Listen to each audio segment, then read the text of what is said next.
guests prove what you can accomplish when you merge community and innovation with the arts and a passion for the planet, and that is why they are today's Rad Humans.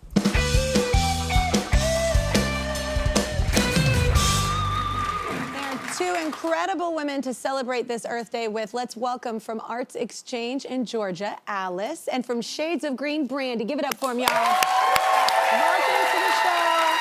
I have been very excited about this segment. So, Alice, I'm going to start with you. What led you to create the ArtsXchange? Well, it comes partly out of a childhood experience. So I grew up in St. Louis, and across the street from our home was a place called Vashon Community Center.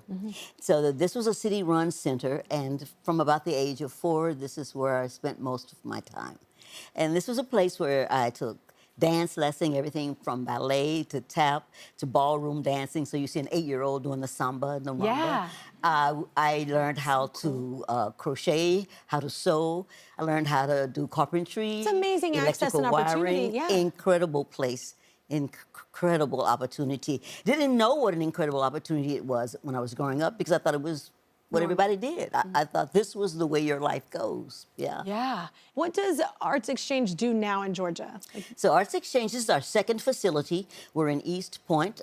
We have 16 artist studios at our new location. That's artists, everything from acting to dance to photography. We have a theater. We do concerts and performances there. We have a literary program that we run out of our library. We do 60 literary programs every year. Our literary programs combine literature and literacy, everything from slams to poetry readings, the Scrabble Club.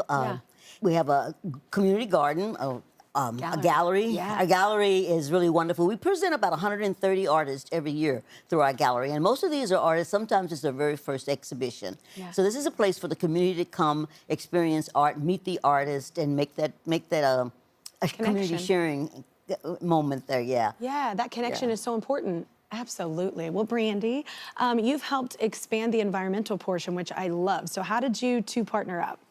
Yeah, so I have an organization called Shades of Green Permaculture. I started it in 2008, and we're an ecological landscape design company based in important. Atlanta. Yeah. Yeah, so we work with all different kinds of clients, and we also do a lot of education. So I had originally reached out to Alice years ago, pre-pandemic, about partnering on our in-person classes that we were teaching, and they were in the process of moving to the building that they're at currently. Yeah. So we said, oh, we'll circle back, you know, in 2020.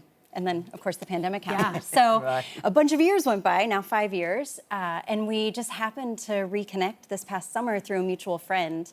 And Alice started talking about her so-called retirement, hopefully, fingers crossed. And the land that was there. And the land that was there. And we walked through the gardens. She was describing just some like major flooding that has been happening in the building. And that's exactly what we do. We work with, you know, taking the water, managing it as a resource, sinking it into the ground to rehydrate soils, which reduces the need for external irrigation, building plant communities that are, you know, support pollinators and butterflies and songbirds and humans. Grow food, medicine, all of the things. So as we were walking through the garden, we were just imagining all the beautiful things that could happen there, aside from growing grass. Which has really done help a lot. Yeah, it hurts more than it helps. What did you end up proposing, like overall? So we have, Shades of Green has a community give back program. So we're a certified B Corp, and that's part of our mission.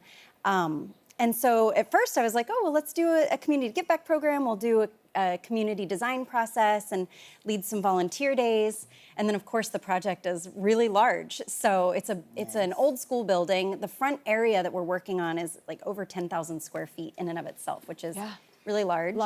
Big we decided to start with just some volunteer days. We've had 3 so far, just helping to rehabilitate the soil, do all kinds of really wonderful work in community with kids, adults, everybody in between. It's so important for community, and I feel like we lose that in such an isolated time. So how far along are you in the project? Because it takes time. It does take a lot of time. So we have done the soil preparation part of the project so far, which was 3 days of work with 40 plus volunteers.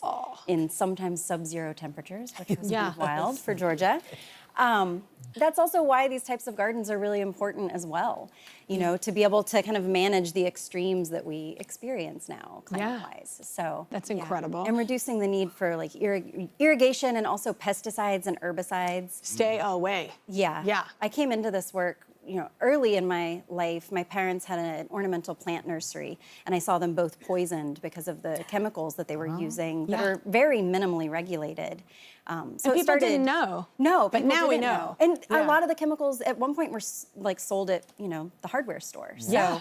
it's really, you know, interesting, I Yeah. would say, that I think we need to do that in order to maintain the like aesthetic and the health of a landscape, but it's actually undermining all of those things. Yeah. So there's an Earth Week event, right? Oh, yes. Yeah. Yeah, coming up on April 26th, Yeah. when we'll actually begin to see the first plants go in and begin to see the birth of this space. Yes, we're excited about that.